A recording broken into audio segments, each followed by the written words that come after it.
آج آپ کے لیے ایک ایسا سچا اور پراسرار واقعہ لے کر آئے ہیں جو ایک ایسے ڈرائیور کے ساتھ پیش آیا جو 20 سال سے مظفر آباد اور نیلم ویلی پر بس ڈرائیونگ کرتے تھے۔ یہ واقعہ ان کے ساتھ ایک روڈ پر پیش آیا۔ نیلم ویلی کیل سے واپسی پر مظفر آباد آتے ہوئے لوکل بس پر سفر کرنے کا اتفاق ہوا، جس کے ڈرائیور بشیر بھائی تھے۔ بشیر بھائی نہایت سلجھے ہوئے دھیمے مزاج کے مالک، فطرت شناس انسان ہیں اور پچھلے 20 سال سے نیلم ویلی کے دشوار گزار راستوں پر لوکل بس چلا رہے ہیں۔ کیل سے مظفر آباد کا لوکل بس کا سفر تقریباً 8.5 گھنٹے کا ہے اور اس سفر میں فطرت کے دیوانوں کے لیے جاذب آمیز مناظر ہیں۔ بشیر بھائی کا تعلق نیلم ویلی سے ہے۔ دوران گفتگو بشیر بھائی سے میں نے یوں ہی سوال کر دیا، آپ 20 سال سے بس چلا رہے ہیں، کیا آپ کے ساتھ کوئی ایسا واقعہ پیش آیا ہو جو ناقابل فراموش ہو؟ آگے کی کہانی ان کی زبانی سنتے ہیں۔ چند ماہ پہلے کی بات ہے کہ تاؤ بٹ سے کیل آتے ہوئے راستے میں ایک جگہ بس خراب ہو گئی، اور جس جگہ بس خراب ہوئی اس جگہ کے بارے میں مشہور ہے کہ یہاں جنات کا بسیرا ہے۔ بس کو ٹھیک ہونے میں کافی وقت درکار تھا۔ تاؤ بٹ سے کم سواریاں ہونے کی وجہ سے میں نے ایک لوکل گاڑی پر سواریوں کو روانہ کیا اور خود بس کے اندر بیٹھ گیا۔ مغرب کا وقت تھا۔ چند لوکل لوگوں نے مجھ سے کہا کہ آپ بس میں نہ رکیں، اب بس کل ہی ٹھیک ہوگی، رات کا وقت ہے، اس کو یہیں کھڑا رہنے دیں، لیکن مجھے مناسب نہ لگا کہ بس کو وہاں کھڑا کر دوں، اس لیے بس کے اندر ہی رات گزارنے کا فیصلہ کیا۔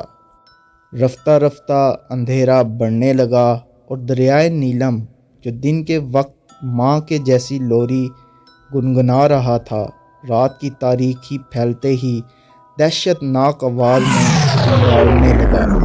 منظر ایسا کہ اندھیرے کے سوا کچھ دکھائی نہ دیتا، اور بس کی سیٹ پر بیٹھے بیٹھے دریائے نیلم کی آواز کے ساتھ ساتھ ماضی کی بھول بھلائیوں میں بہنے لگا۔ اچانک بس میں کچھ ہلچل ہوئی، میری چھٹی حس کسی انجانے خطرے کا پتہ دینے لگی۔ ایک سرد لہر پورے جسم میں دوڑی اور سردی کے باوجود میرا ماتھا پسینے سے ٹپکنے لگا۔ شاید بس میں کچھ لوگ سوار ہوئے، لیکن اتنی رات کو اس ویرانے میں بس پر کون سوار ہوا ہے؟ ایک لمحے میں کئی سوال اور لوگوں کی اس جگہ کے بارے میں کہی ہوئی باتیں میرے ذہن میں گونجنے لگی۔ بشیر بھائی، اس جگہ رات اکیلے رکنا ٹھیک نہیں، کاش کہ میں یہ بات مان لیتا، لیکن اب بہت دیر ہو چکی تھی اور ان اندیکھی مخلوق بس پر سوار ہو چکی تھی۔ بس میں کئی لوگوں کی موجودگی میرے ڈر کو بڑھانے کے لیے کافی تھی، لیکن مڑ کر دیکھنے کی ہمت نہ ہوئی۔ مجھے ایسا لگا جیسے میرے ہاتھ پاؤں اب میرے بجائے اسی مخلوق کے قابو میں ہیں، لیکن یہ تو شروعات تھی، اور جو ہونا تھا اس کی توقع شاید میرے فرشتوں کو بھی نہ تھی۔ اچانک مجھے یوں لگا جیسے مجھے کوئی پیچھے سے کھینچ رہا ہے اور پیچھے لے جانے کی کوشش کی جا رہی ہے۔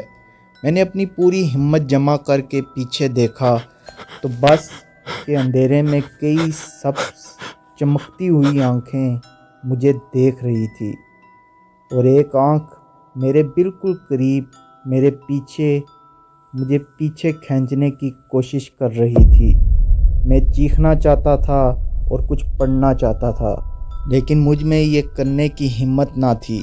اس کھینچا تانی میں اچانک بس میں ایسا شور شروع ہوا جیسے کبڈی کے میچ میں تماشائی اپنے پسندیدہ کھلاڑی کو داد دے رہے ہوں۔ قریب تھا کہ میں بس کا دروازہ کھول کر چھلانگ لگا دیتا۔ ایک انجانی سی آواز آئی اور وہ اندیکھی مخلوق غائب ہو گئی۔ رفتہ رفتہ میرے جسم کی طاقت واپس آنے لگی، لیکن ایک نہ ختم ہونے والا خوف میرے دل میں سما چکا تھا۔ اس کے بعد میں نے ساری رات گاڑی میں جاگ کر گزاری اور بس کے دروازے پھر سے بند کیے اور صبح ہونے کا انتظار کرنے لگا۔ وہ رات میری زندگی کی سب سے مشکل رات تھی۔